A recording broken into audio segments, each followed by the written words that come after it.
What's up, I'm Jonathan Miller, and today I'm going to be unboxing some Taylor Swift albums that I bought in Japan. For those of you who don't know, I recently spent 4 months abroad in Japan, and over the course of my time there, I hunted down Taylor's discography as any good Swiftie would. Japan has a lot of exclusive versions of albums that have special inserts, like all the lyrics and liner notes translated into Japanese. There's also a few other goodies we'll unpack as we go that are super fun to see. Also, heads up, I couldn't find Folklore or Midnights for the life of me, so unfortunately I wasn't able to get them, but I was able to secure everything else. Up first, as you can already tell, was self-titled, which I was only able to find after she announced that she bought her masters back, funny enough. It does not, unfortunately, have the original lyrics to Picture to Burn, but it's still fun to have. Also, in the Japanese lyrics, the random capital letters that spell out the secret message are instead in bold, which I thought was cute. Next up is the Japan exclusive version of Fearless, which is super interesting. It has alternate cover art and quite a few bonus tracks from her debut era, including the unreleased in the West fan favorite I Heart ?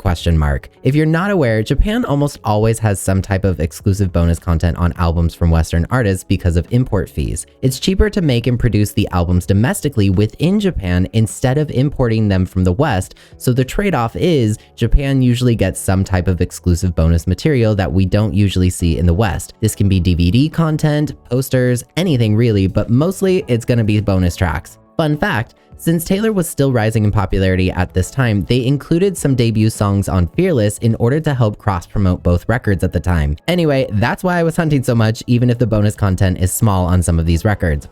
Of course, our next album to unbox is Speak Now. Again, I could only find this after the ownership announcement, which I thought was hilarious and convenient. Now, while this album is pretty similar to the US release, it does have Japan exclusive bonus tracks, and those are the US versions of Back to December and The Story of Us. Now, while this album is pretty similar to the US release, it does have Japan exclusive bonus tracks, and those are the US versions of Back to December and The Story of Us. For the Japan release, the main tracklist actually features alternate versions of the songs that you may or may not be as familiar with. For example, Back to December has some alternate productions and is quite a bit more acoustic, not necessarily stripped back like the acoustic version, but it does have more acoustic guitars. The Story of Us is quite different actually. It's much more of a pop song instead of a rock song like the US version is. It definitely has the rock elements, but it's quite a bit more dancey if you can believe it or not. You can also hear more of the background vocals in certain places too. If you've heard both versions, which one do you prefer? Let me know in the comments. Also, since you're there, don't forget to hit like and subscribe.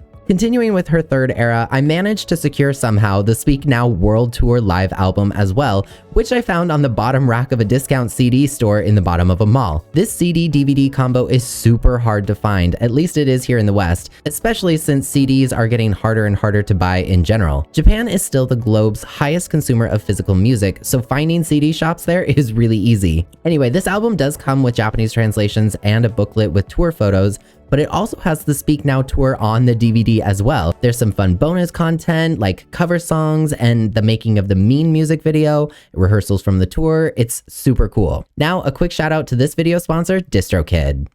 DistroKid is one of the most amazing music distributors online, helping artists like you and me get our music up on platforms like Spotify, Apple Music, YouTube Music, Tidal, and more. For one small yearly price, you can distribute as much music as you can possibly make without breaking the bank. DistroKid's got 3 membership plans for you to choose from, and depending on which one you decide is right for you, you'll also gain access to a wide library of additional features helping you grow, promote, and manage your music career. One such fantastic feature is called promo cards. Promo cards are these really cool, easy to use images designed to help you promote your music. They're also free, which in this economy is always a plus. To use promo cards, simply pick which song you want to promote and then search through a whole bunch of templates to utilize. There's no limit as to how many you can make or download, so if you're just starting out and not sure where to get promo images for your tracks, promo cards is an excellent option for you. Find the best one that suits your vibe and then upload it to your favorite social platform to help get your song noticed. Use my special VIP link to save yourself 7% on your first year's membership with DistroKid. Link is in the description. The next album we're gonna unbox is Taylor's 4th album, Red. Now this album, strangely, is the odd man out among the Japan exclusives, as in, there's no bonus content on this standard edition, minus the Japanese lyric translations, of course. This is because the Red Deluxe version was also released, and that contains the bonus content, which we'll open in a second. The Red album is one of my favorites because it marks the official start of her transition into pop music. Of course, she was already being played on pop radio at this time, but this is when she started to work with Max Martin and Shellback, whom I hope one day she works with again because they really made some magic together. I always supported Taylor's pop transition, and I will adamantly defend it even to this day. Like I said, we also have the Red Deluxe album, which inclusion-wise is pretty similar to the standard version, except it contains a bonus CD with the extra material. These are all available in the West, which is a bummer, but the album includes The Moment I Knew, Come Back Be Here, Girl at Home, the demo recordings of Treacherous and Red, as well as the acoustic version of State of Grace, which is beautiful. Red is such a fantastic album from start to finish. I wish there was more content for it on this version, but alas, this is it. Still happy to have it though. Next, we've got one of my all-time favorite Taylor albums, 1989. This album is the deluxe version, and in Japan, there is a DVD included as well. Of course, it also comes with the famous Polaroids that are synonymous with this album. All of them look incredible. Love absolutely every single one of them. Of course, there are 13, and they all feature Taylor around New York, captioned with lyrics from the record. For the bonus music content, you get the bonus tracks of Wonderland, You Are in Love, New Romantics, and the voice memos of I Know Places, I Wish You Would, and Blank Space, but you also get the DVD, which is a bunch of videos for Shake It Off. It includes the music video and then special little featurettes on all the different scenes. The cheerleader scene, the ballerina scene, the modern dancers scene, the animator scene, the twerkers, the ribbon dancers, the band and the fans, and the extras. It's super fun. Then of course comes one of my other all-time favorite Taylor albums, My Girl, Reputation. As everyone knows, Reputation had no bonus tracks, excluding the vault songs, which as of this video still have not materialized. But this album does come with a special dual-sided poster of Taylor. One side features her in the rainbow outfit, and the other is in the iconic Look What You Made Me Do outfit. I did think it was cute that the Japan side jacket ad highlights Look What You Made Me Do as the #1 single in America. But side note, I really do hope Taylor actually does do something with Reputation. I don't care if it's just releasing the vault songs or creating a deluxe version with vault songs or putting the vault songs on vinyl as like an EP, but something someday. When it's time and when she decides is fine, I'd just really like to see Reputation get its special moment. Same with Debut, obviously. But I have a special place in my heart for Rep, so when Taylor's ready, please let the music hatch from this era like you said in your letter. We do still want it, even if it's not Rep TV. Switching over to Lover, which we will see again here in a bit with another version of this album, is another one of my favorite Taylor records. I have such a special place in my heart for this album. It was released in literally one of the worst years of my life, so I latched on to its bright colors and happier tones. I know the fans are pretty divided on the music and swear up and down that a lot of the songs are not necessary, but I will defend it with my whole chest.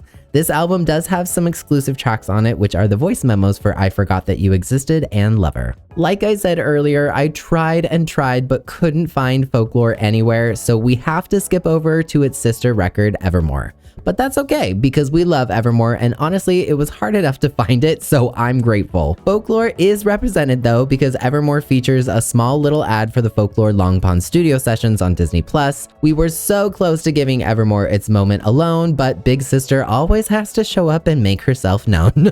Of course, this album comes with the Japanese translations like all of her albums do. It also comes with a fold-out poster in black and white of Taylor in the iconic Evermore jacket in the meadow. The rest of the album is pretty standard, however, there are bonus tracks. Included are Right Where You Left Me, It's Time to Go, as well as the Elvira remix, Dancing Witch version, and Lonely Witch versions of Willow.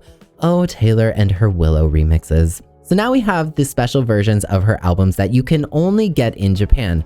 They look like small vinyl records on the outside, but they are in fact CDs just with larger packaging. First up, we have Lover, cause she needed some more attention.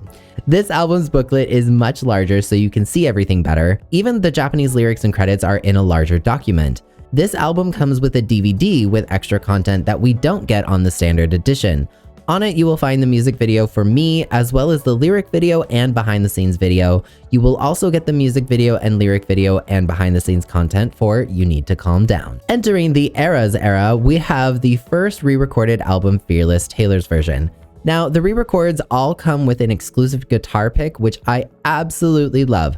I think they are a super cute collector's item that not many people outside of Japan will have. The album booklet, I will say for Fearless, is a little clunky because it folds out into this big giant poster.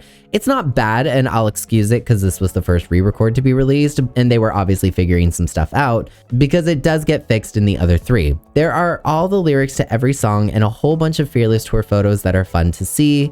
Of course, it also has the Japanese lyrics in a larger booklet format and the 2 CDs, which contains the Elvira remix of Love Story Taylor's version as a bonus track. The next re-record is Red Taylor's version, which also comes with the exclusive guitar pick. There unfortunately aren't any bonus tracks on this album, probably because there's already so many tracks on it, but it's fine, we still love her. The album booklet returns to being a booklet for this release and all the ones that come after it, which I think functions way better. I also love that the booklet is stylized similarly to the original Red Era album. There's small callbacks to it with the font and the layout that I just love. Of course, we also have the Japanese lyric and credit booklet, as well as the 2 discs of music. Entering our purple era with Speak Now Taylor's version, we have another gorgeous guitar pick. Side note, I still think this album cover might be my favorite of hers so far. It's just simply beautiful. Not only does it work as a callback to the original, but it also is just a stunning photo of Taylor. But anyway, again, no bonus tracks unfortunately on this album, but the album booklet is stunning. I love the colors, I love the aesthetic, it's just incredible. We have the Japanese booklet as well, and the 2 CDs of music to round out this record. Heading to the beach, we've got 1989 Taylor's version. Another one of my favorite album covers from her because she just looks so happy. 1989 TV was such a wild micro era that just brings me a lot of joy. We had the Eras Tour film come out at that time. There was so much to talk about with Taylor. We had that unbelievably wild bajillion vault puzzle on Google that drove us all mad. The Eras Tour was on break, but coming back soon. We never got a music video for something like Is It Over Now, which is a bummer, but I get it. Blondie was booked and busy. It was just a very exciting time. Anyway, the album is like Speak Now TV, whereas it's got the cute guitar pick, the Japanese and English album booklets as well, and the CDs with all the songs. No bonus tracks though, not even Sweeter Than Fiction Taylor's version. She really said this song will be a Target vinyl exclusive and meant it. But anytime she wants to bring it to streaming Taylor, I'm just saying we're ready. Although unfortunately I wasn't able to find Midnight's as well, a follower of mine was kind enough to gift me the manuscript edition of the Tortured Poets department. So obviously the bonus track for it will be the manuscript. While I was in Japan, I did look for the anthology because I know it was available, but I just must have missed it everywhere I went because I could not find it for the life of me. But still, thank you, Kate, for sending this to me. I truly appreciate it. Anyway, the Tortured Poets department does have a few extra goodies in it. We of course have the Japanese booklet of translations. It also comes with 4 cool postcards that all feature lyrics from the manuscript. The album booklet is large and gorgeous. I really do love the white aesthetic of the manuscript edition of this record. It also comes with a 2-sided poster that features handwritten lyrics of Down Bad, one of the best songs on the album if you ask me, and on the other side a black and white photo of Taylor. Of course, we also have the poem from Stevie Nicks, the CD, and that's it. Thank you so much for watching. If you've got questions about these albums, let me know in the comments, and I will see you next time.